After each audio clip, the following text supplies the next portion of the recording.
네, 여러분 사랑합니다. 네. 오늘 성경 말씀은 지 목숨을 잃으면 이 세상도 의미가 없다라는 얘기죠. 근데 이 말 뜻이 세상이 몸이 건조하다는 말이 아니고요. 우리는 다음 세계, 영의 세계에서 말씀하시는 겁니다. 우리가 이 육신의 삶이 마무리가 된다면 그 다음의 삶이 어떻게 될까 우리는 궁금해합니다. 어떤 사람은 잠깐 실신을 해서 아니면 어떤 중병에 걸려서 내사 상태에 돼 있거나 의식불명의 상태에서 천국을 구경했다고 하는 사람들이 있어요. 근데 그런 체험이 쉽지는 않죠. 그리고 그런 얘기를 우리는 그 일상생활에서도 가끔 겪지만 영화 속에서도 많이 봅니다. 근데 우리가 이 보고 믿는 믿음은 우리가 믿음이 아니라고 그랬죠. 보고 믿는 믿음은 그냥 확인하는 겁니다. 우리가 보지 않고 하는 믿음이 진정한 믿음인데 보지 않고 믿는다는 건 굉장히 어려운 일입니다. 우리가 10개의 물속은 알아도 한치 사람 속은 모른다고 하지 않습니까? 10개의 물속을 아는데 어찌 한치의 사람 속을 모르느냐? 그 마음의 창을 열을 수 있는 지혜가 하나님께 저희가 주지 않으셨어요. 우리가 그 4차원 세계에 산다면 바로 영적의 마음의 문을 보는 세계가 온다고 하죠.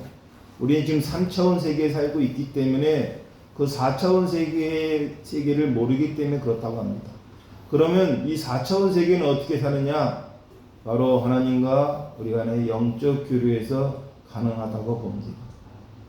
우리가 이 세상에 어렵고 힘든 일이 많이 있어요. 근데 이 어렵고 힘든 일을 우리 인간의 생각으로 헤쳐나가려고 하면은 굉장히 어렵습니다. 생각대로 되지도 않지만 그렇게 어려운 일에 봉착했을 때 우리가 할 수 있는 방법이 뭐가 있겠습니까?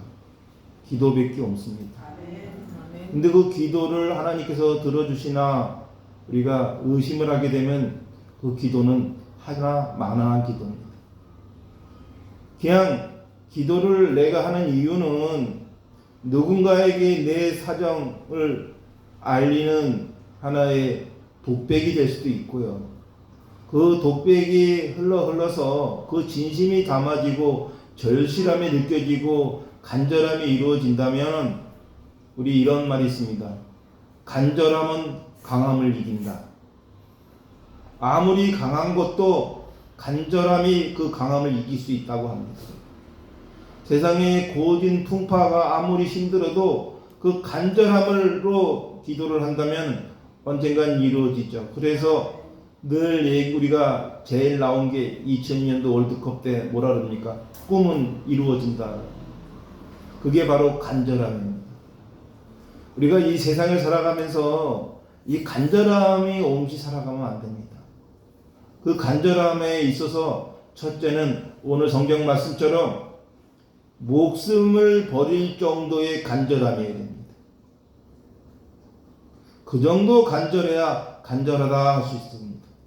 우리가 이 독립운동을 할 때 그 사람들이 독립운동할 때 목숨을 아꼈겠습니까? 나라를 찾는다는 희망이 있었겠습니까? 그 1, 2년을 갖다가 일본이 침략한 것도 아니고 수십 년을 침략을 하고 있었어요. 점유를 하고 있었어요. 근데 과연 희망이 있을까요? 그래도 그 간절함이 결국은 독립을 하게 됐습니다. 우리가 이 간절함이라는 건 그래요. 우리가 간절함이 있을 때 그건 어느 정도냐? 목숨을 버릴 정도의 간절함이 있을 때 그 간절함이 이루어진다고 봅니다. 그것이 한 사람, 두 사람, 세 사람이 모여서 여러 사람의 간절함이 생길 때 역사가 바뀐다고 합니다.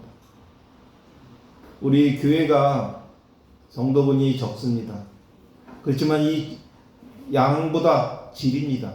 우리 성도 여러분이 간절함을 찾을 때 우리 교회는 부흥하리라고 믿습니다. 근데 저는 이 교회의 부흥도 중요하지만 성도 여러분 개개인도 부흥되시기를 원합니다. 우리가 개개인이 부흥이 돼야 이 교회도 즐거운 마음으로 기쁜 마음으로 나올 수 있지 않겠습니까? 그래서 개개인이 부흥이 되려면은 개개인마다 자기의 꿈에 대해서 간절한 기도를 해야 됩니다. 우리가 수신제가 지구평천하다고 했습니다. 내 몸에 내 주변을 다스리지 못하면서 세상을 어떻게 다스릴 수 있느냐. 그래서 나온 말이 수신제가 지구평천합니다. 그러면 수신이 뭐냐? 바로 나와 하나님과의 영적 교류에 대해서 얼마만큼 적극적으로 간절하게 애원을 하느냐입니다. 근데 그게 우리가 어렵고 힘들 때만 찾으면 안 됩니다. 일본의 속담에 그런 게 있어요. 돈은 몸 쓸 때 써라 라는 말이 있어요. 돈이 없는데 어떻게 쓰냐? 그렇죠. 쓸 게 없지요. 그런데도 쓰라고 합니다. 그게 무슨 뜻이냐면요. 우리가 궁색할 때마다 궁색하다고 돈을 안 쓰면 더 궁색해지는 거예요. 그래서 옴쓸 때 쓰라는 겁니다. 옴쓸 때 뭔 돈을 썼냐라는 얘기가 아니라 옴쓸 때 써야 되는 겁니다. 아, 내가 형편이 어려운데 무슨 헌금을 내냐, 무슨 11조를 내냐. 그러면 그 사람은 계속 11조도 못 낼 형편이 되는 겁니다. 안 믿잖아요. 하나님이 역사한다는 걸 믿지 않잖아요. 믿지 않으니까 11조를 낼 수가 없는 거예요. 만약에 내가 11조를 냈는데 하나님께서 그에 항응하는 만약에 축복을 내려준다면 안 내겠습니까? 안 낼 수가 없죠. 근데 의심이 있어요. 왜? 이거 낸다고 하나님이 내 형편을 긍휼히 봐주셔서 다음에 로또를 맞게 해주실까라고 할까요? 그럴 일이 없죠. 믿음이라는 건 보지 않고 믿는 믿음이 진정한 믿음이라고 했습니다. 그런데 이 내 형편이 긍휼하고 형편이 어려우니까 이 하나님이 다 아시겠지. 하나님은 아시지만 그 속마음도 압니다. 뭐냐? 돈 내기 싫은 마음도 안다는 거죠. 긍휼함만 아는 게. 그러면 우리가 목숨을 버릴 정도의 이 구원을 얻고자 한다면 그까지 돈쯤이야. 그까지 육신쯤이야. 우리가 꼭 이 봉사도 어떻게 보면 돈입니다. 근데 이 봉사하는 정신도 마찬가지인 거예요. 그래서 우리가 이 믿음을 가지려면은 십자가를 지는 심정으로 가야 됩니다. 오늘 성경 말씀이 그렇죠. 누구든지 제 목숨을 구원하면 잃을 것이요 누구든지 자기를 위하여 제 목숨을 잃으면 찾으리라.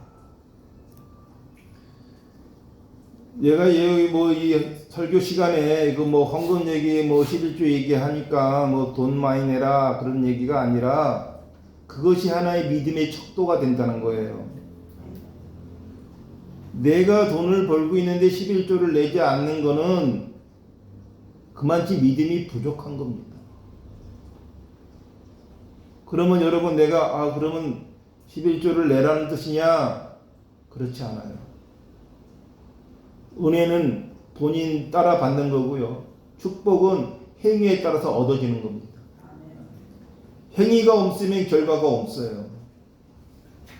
우리가 살아가면서 돈처럼 귀한 게 없어요. 그래서 이런 말 했죠. 하나님 밑에 돈이다. 돈을 무시할 수가 없어요. 우리가 살아가면서 돈을 안 벌 수도 없어요. 근데 그 귀한 돈을 교회에 내면은 그거 목사님이 호의호식을 하는 건가? 라는 생각을 갖게 된다면 헌금도 내지 말아야죠. 제가 얼마 전에 우리 성도가 알량한 속된 면허는 좀 미안하지만 알량한 월급을 타는데 그 알량한 월급에 11조를 내요. 그래서 내가 그 11조 내는 거가 참 제 인간의 생각으로는 부담스러워요. 어렵고 힘든 거 뻔히 아는데 거기서 내는 걸 보고 내가 좀 한때는 내지 말라고도 했었어요. 근데 그 죄가 인간의 생각입니다. 오히려 그 친구가 그렇게 저를 가르치더라고요. 제가 하나님께 은혜를 받으려고 내는 겁니다. 목사님. 오히려 제가 부끄럽더라고요. 아니 본인이 은혜 받으려고 내는 걸 내가 은혜 받지 못하게 한 거 아닙니까? 그래서 제가 늘 그 친구를 위해서 기도합니다. 잘 되기를. 근데 잘 안 되고 있는 것 같아요. 걱정이죠. 근데 우리가 꿈은 이루어집니다. 늘 잘 되길 기도합니다. 그래서 늘 걱정입니다. 제가 제 자식보다 더 걱정합니다. 제 자식은 제가 케어할 수 있으니까. 물론 그 친구도 부모가 있으니까 부모가 케어해 주겠지만 저같이 매일 기도는 안 해줄 거라고 생각해요. 늘 왜냐면 제가 제 자식을 위해서 매일 기도를 안 하거든요. 그렇지만 그 친구의 부모도 매일 기도는 안 해줄 것 같아요. 그냥 마음이 이심전심이겠죠. 부모가 자식을 사랑하는 마음이 어디 변하겠습니까? 그런 것처럼 저도 또한 인간이고 사람이다 보니까 그 친구의 정성에 대해서 늘 감사하게 생각합니다. 이 교회라는 공동체가 잘 이끌어 나가는데 봉사하는 거는 진짜로 돈보다도 더 귀한 봉사죠. 근데 제 성도 여러분, 봉사를요 십자가를 지는 심정으로 봉사하셔야 됩니다. 봉사가 그냥 나조차고 봉사하는 거와 십자가를 지는 듯한 봉사는 다른 겁니다. 봉사는 남에게 보여주고 남에게 인정받는 봉사는요 십자가를 지는 듯한 봉사가 아닙니다. 십자가를 지실 때 예수님은 모욕과 멸시와 조롱을 당했습니다. 모욕과 멸시와 조롱을 당하면서도 그들을 용서하라고 하는 그러한 마음 자세가 있지 않으면은 봉사도 의미가 없어요. 내가 봉사를 하는데 좀 성도들이 좀 알아줬으면, 이웃이 좀 알아줬으면, 그러면은 그거는 자아도취에 빠진 거죠. 우리가 부모가 자식을 사랑하는데 이 새끼가 내 부모의 마음을 알아줬으면 하고 자식을 키우지는 않지 않습니까? 조금 자식이 서운하게 해도 언젠가는 이 부모의 마음을 알겠지.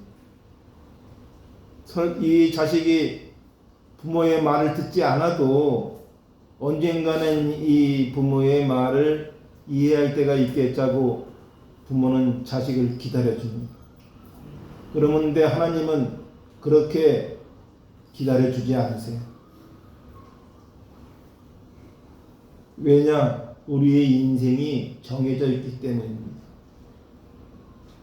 하나님은 계속 수백 년, 수천 년, 수만 년, 수억 년 계속 우리를 지켜보지만 사람들은 한평생 100년을 살고 그 전에 하늘로 갑니다. 그러니 하나님은 기다려주지 않는다는 뜻은 우리를 기다려 우리가 하나님과 같이 살 수 없다는 거죠. 그러면 그 마지막의 구원의 길이 바로 영으로서 하나님과 영원히 같이 산다는 겁니다. 그 길은 굉장히 긴 세월입니다. 우리가 한평생 사는 건 잘 살아야 100년이지만 나머지 수천 년을 같이 하나님과 살 수 있는 거는 영으로밖에 살 수 없기 때문에 우리는 영이 깨끗해야 됩니다. 어떤 사람이 그래요. 나는 인생을 많이 살아서 딱 보면 안다 그래요. 딱 보면 안다. 저도 좀 그런 과에 속해요. 딱 보면 저 사람이 좀 진실되구나. 저 사람이 좀 가식적이구나. 저 사람이 좀 음흉하구나. 저도 그렇게 사람을 판단합니다. 근데 그게 얼마나 어리석은 걸까요? 사람이 누구를 판단하는 거는 자기의 상식과 지식과 경험으로밖에 판단할 수 없는데 그러면 지식과 경험이 하나님만 하다는 겁니까? 그거 자체가 교만인 거죠. 남을 판단하는 게 교만한 거예요.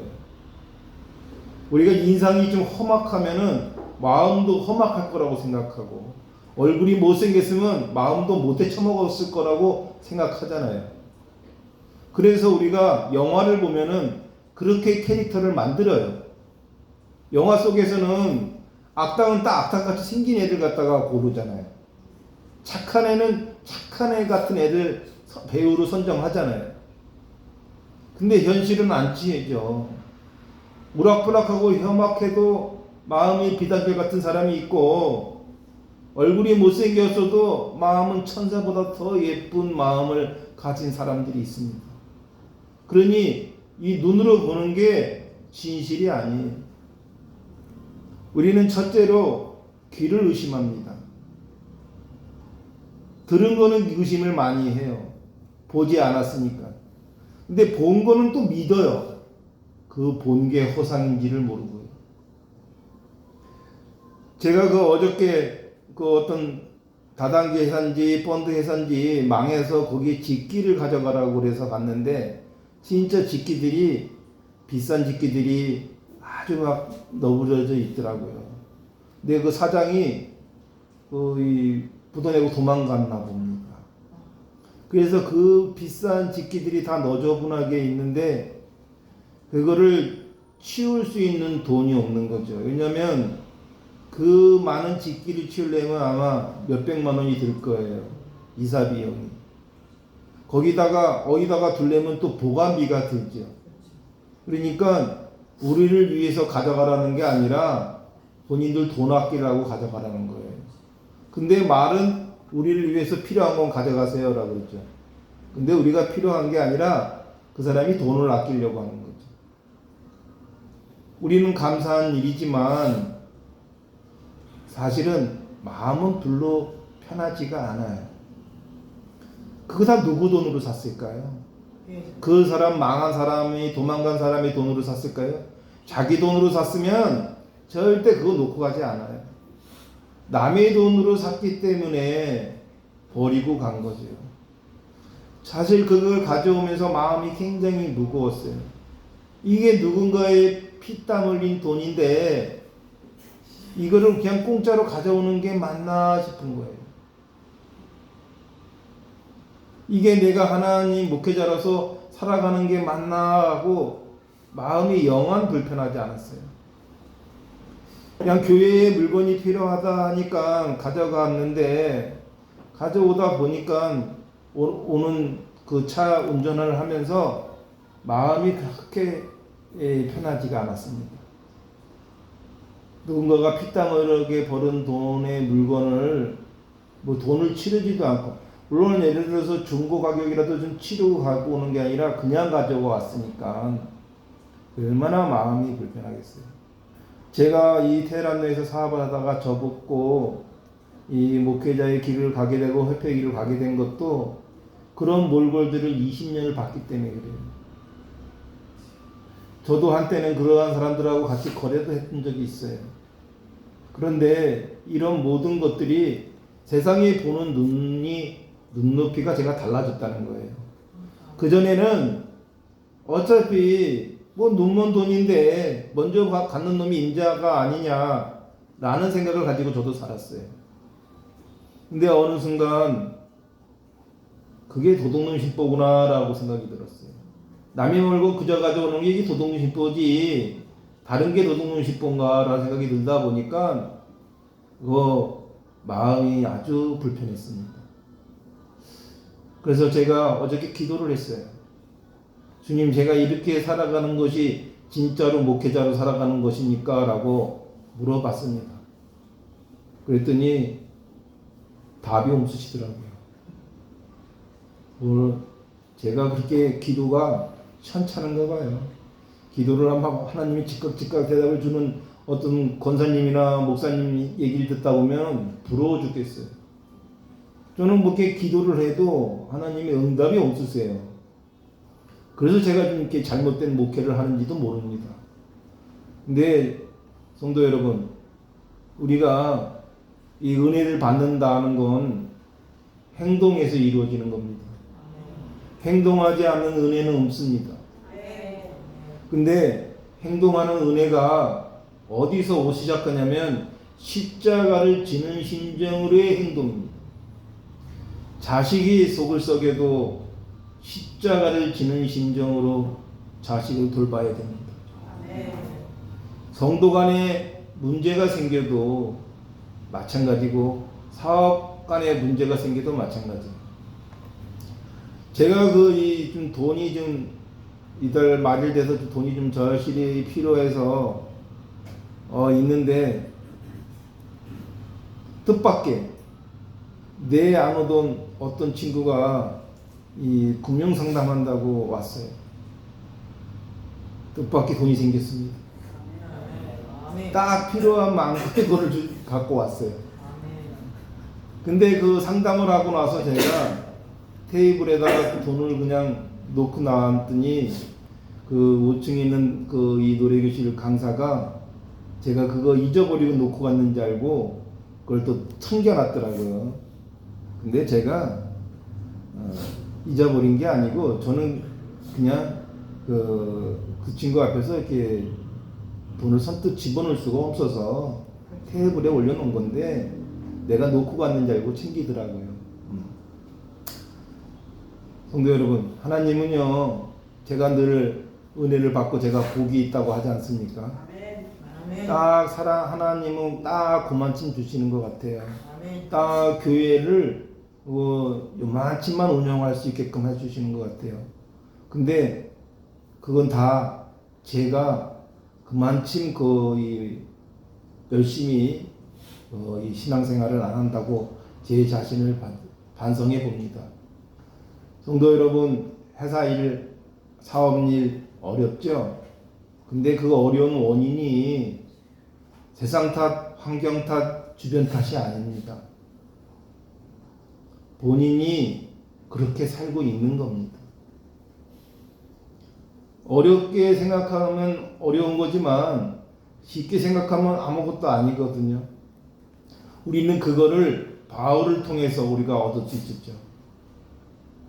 우리가 기도를 통하면 담대해집니다. 담대해지면요 어떤 것도 두려움이 없어집니다.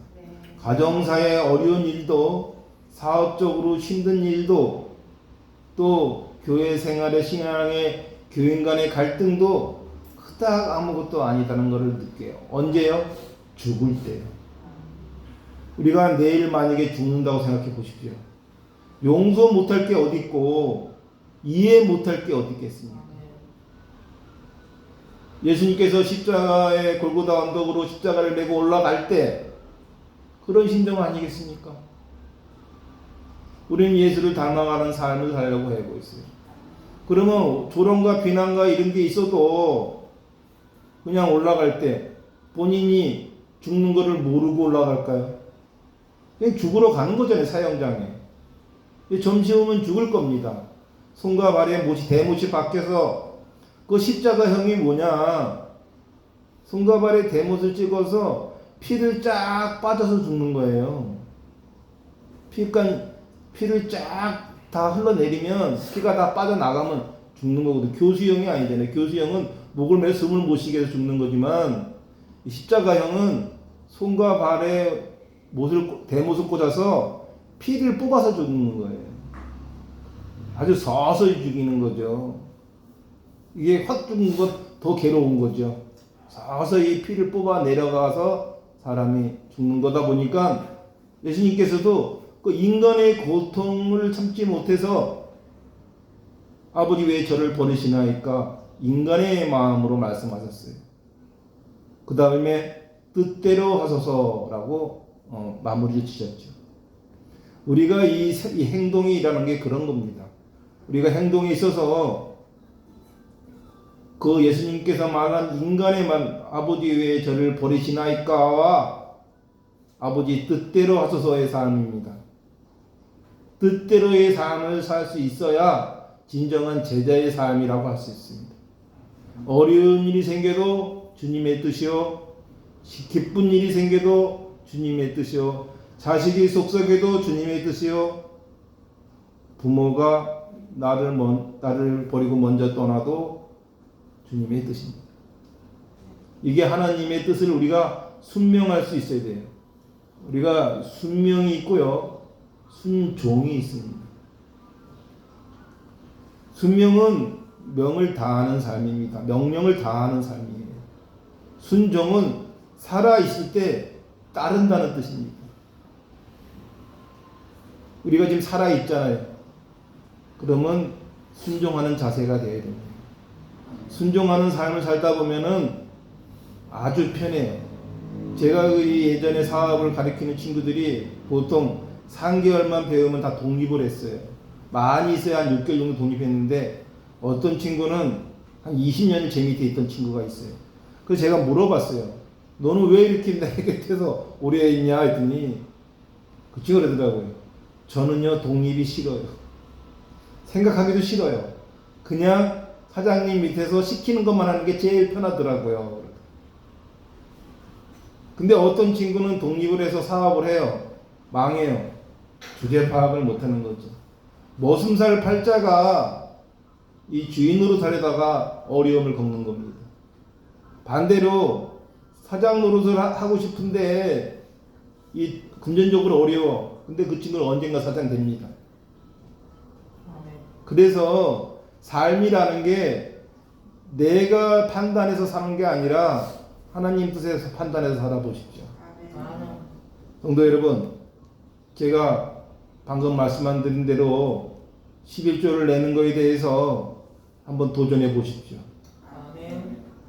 그게 무모하다고 생각하는 건 인간의 생각입니다. 근데 그 결과는 분명히 다를 수 있는 건 저는 체험했어요. 제가 교회를 4번째 설립합니다. 제가 돈을 얼마나 많이 썼습니까? 근데 하나님께서 항상 채워주시더라고요. 제가 여기 교회에 지금 2년 동안 하면서 돈이 어려워서 교회를 문을 닫은 적이 있습니까? 지금은 나름대로 성도 여러분들이 헌금을 잘 내주셔서 그래도 많이 도움이 되지만 예전에는 어땠나요? 아마 뭐 2년 동안 다니신 우리 성도님도 계시지만 헌금이 얼마나 거쳤냐? 7, 8만 원 거쳤어요. 7, 8만 원 거쳐도 우리 교회는 거뜬했고 지금도 거뜬합니다. 그거 다 누가 채워주시냐? 하나님께서 채워주시는 거예요. 제 능력이 아니에요.